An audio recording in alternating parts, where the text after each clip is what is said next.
Hello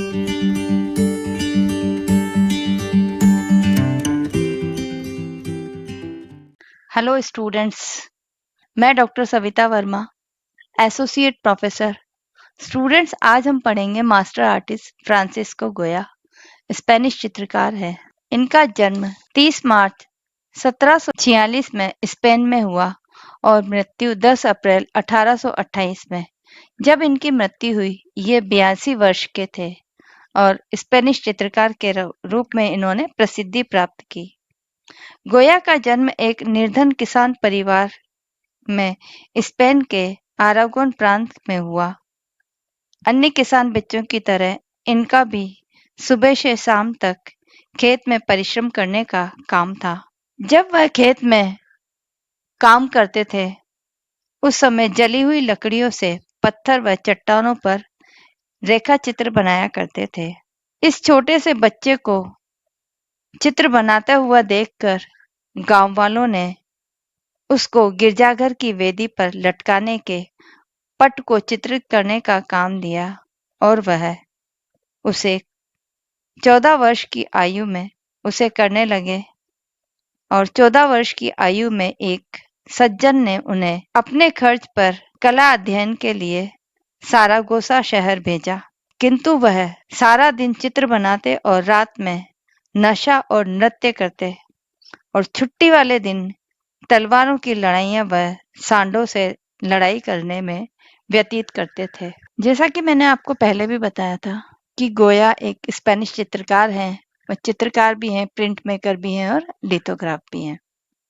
कभी कभी आधुनिक कला के जनक कहे जाने वाले स्पेनिश कलाकार फ्रांसिस्को डी गोया ने शाही चित्रों के साथ साथ 700 के दशक के अंत और 1800 के दशक से में अधिक विध्वंसक कार्य किए। अपने जीवन काल में एक प्रसिद्ध चित्रकार फ्रांसिस्को डी गोया ने अपने कौशल को आगे बढ़ाने के लिए एक किशोर के रूप में अपनी कला की पढ़ाई शुरू की और रोम, इटली में अपना समय व्यतीत किया।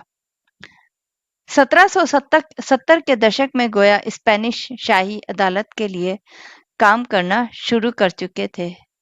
उन्होंने ऐसे कार्यों का निर्माण किया जो उनके युग की सामाजिक और राजनीतिक समस्याओं की आलोचना करते थे। गोया का जन्म 30 मार्च 1746 को स्पेन में हुआ था। वह एक ग्वाले के बेटे थे। गोया ने अपनी जवानी का कुछ समय सारागोसा में बिताया। वहां उन्होंने 14 साल की उम्र से पेंटिंग का अध्ययन शुरू किया। वह जॉस लुजान मार्टिन का छात्र था। सबसे पहले गोया ने नकल भी सीखी। उन्होंने डिएगा, रोड्रिग डे सिल्वा, वाई वेल्कस और रेम्ब्रांड जैसे कलाकारों के कार्यों से प्रेरणा पाते हुए महान कलाकारों के कार्यों की नकल की और बाद में गोया मैड्रिड चले गए। वहां अपने स्टूडियो में फ्रांसिस्को और रोमन ब्यूवाई सुबास के साथ काम करने गए। उन्होंने इटली की यात्रा करके 1770 के आसपास अपनी कला शिक्षा को आगे बढ़ाने की मांग की। रोम में गोया ने वहां के क्लासिक कार्यों का अध्ययन किया। जर्मन कलाकार एंटन राफेल मैंगस के माध्यम से गोया ने स्पेन के शाही परिवार के लिए काम करना शुरू किया।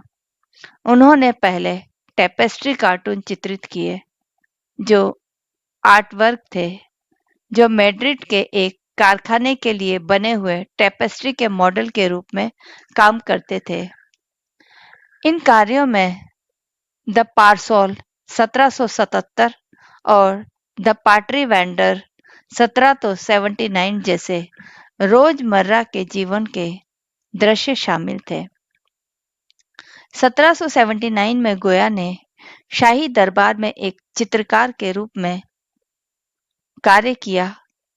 अगले वर्ष उन्होंने सैन फर्नांडो के रॉयल एकेडमी में प्रवेश लिया।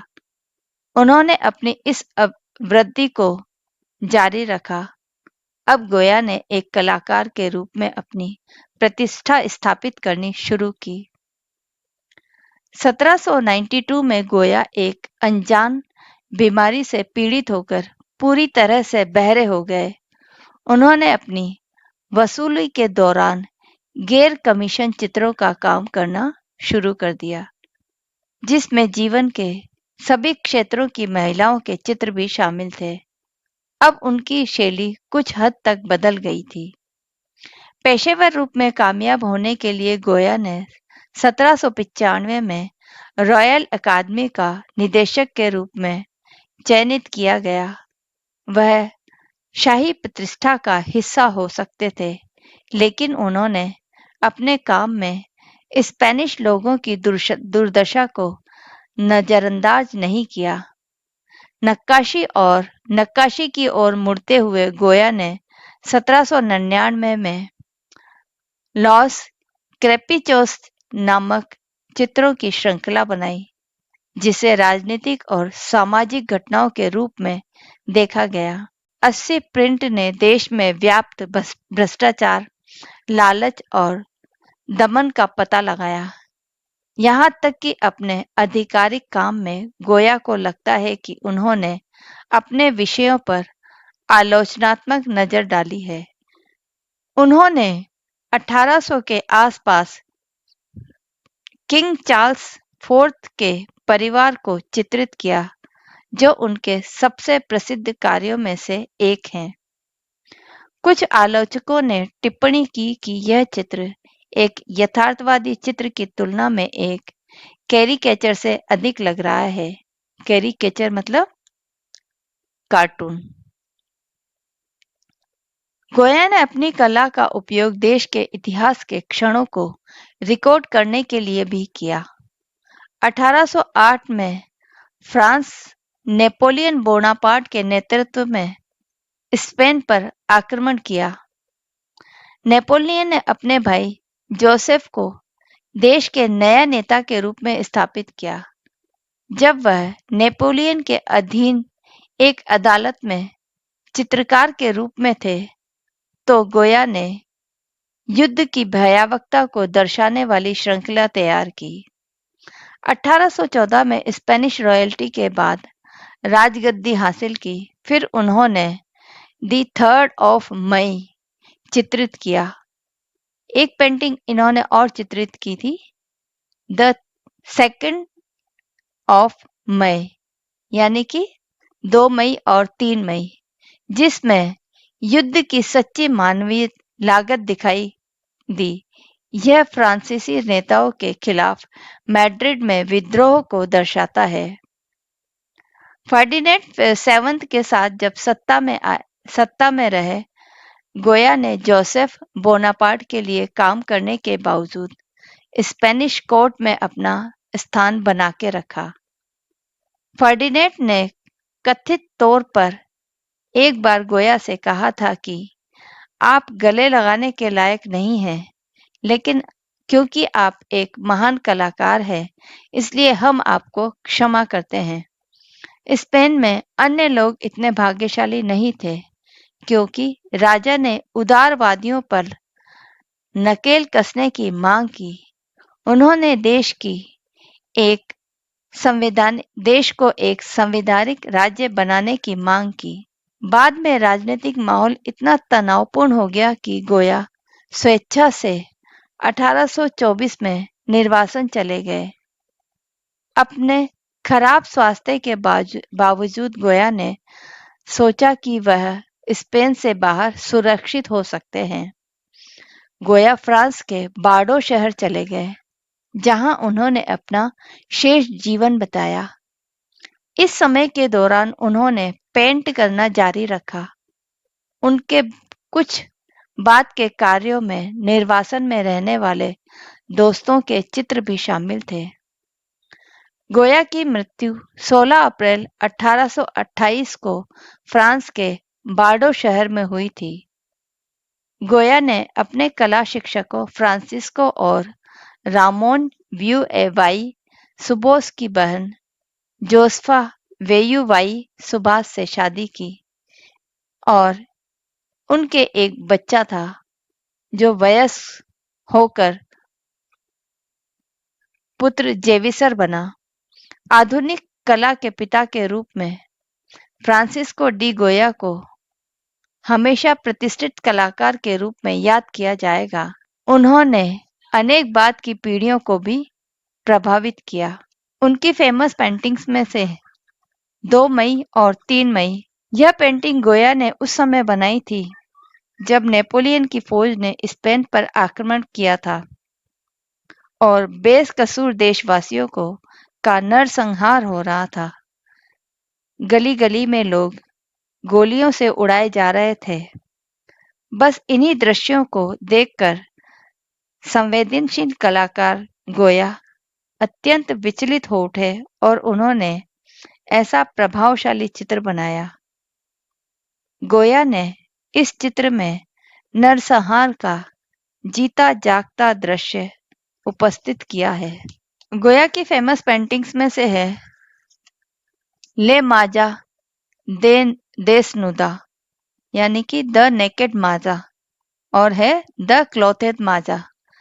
ये उन्होंने 1700 द नेकेड माजा को इन्होंने 1790 से 1800 तक में कंप्लीट किया। द क्लॉथेड माजा को इन्होंने 1800 से 1805 में कंप्लीट किया। नेक्स्ट है, यह इनका प्रिंट है जो 21.5 सेंटीमीटर और 15 सेंटीमीटर इसकी है। पेंटिंग का नाम है the sleep of reason produce masters. Goya अपनी प्रिंट के लिए इतने ही प्रसिद्ध थे जितने कि वह अपने चित्रों के लिए। उनके 4 प्रमुख प्रिंट श्रृंखलाओं में से यह एक फेमस प्रिंट है। इनकी नेक्स्ट फेमस प्रिंट है the sleep of reason produce monsters. यह एक प्रिंट है 21.5 सेंटीमीटर इंटू 15 सेंटीमीटर का ये प्रिंट है। गोया अपने प्रिंट के लिए उतने ही प्रसिद्ध हैं जितने कि वह अपने चित्रों के लिए। उनकी 4 प्रमुख प्रिंट श्रृंखलाओं में से यह एक है। चित्र नींद की वजह से राक्षसों का उत्पात करती है। श्रृंखला में एक सोते हुए को चित्रित किया है जो अजीब उल्लू नुमा पक्षियों के झुंड से घिरे हुए है। गोया ने उसमें कई जानवरों को दर्शाया है जो प्रतीकात्मक अर्थ रखते हैं। उल्लू और चमगादड़ अज्ञानता और बुराई का प्रतिनिधित्व करते हैं। बकरी के सिर के साथ चमगादड़ एक शैतानी संदर्भ हो सकता है। पूरी श्रृंखला में जादू टोना दर्शाया गया है। नेक्स्ट है Charles fourth of Spain and his family. ये इन्होंने, मैंने पहले भी बताया था, ये इन्होंने उस फैमिली को पेंट किया है। यह मैं पहले आपको बता चुकी हूँ। Thank you.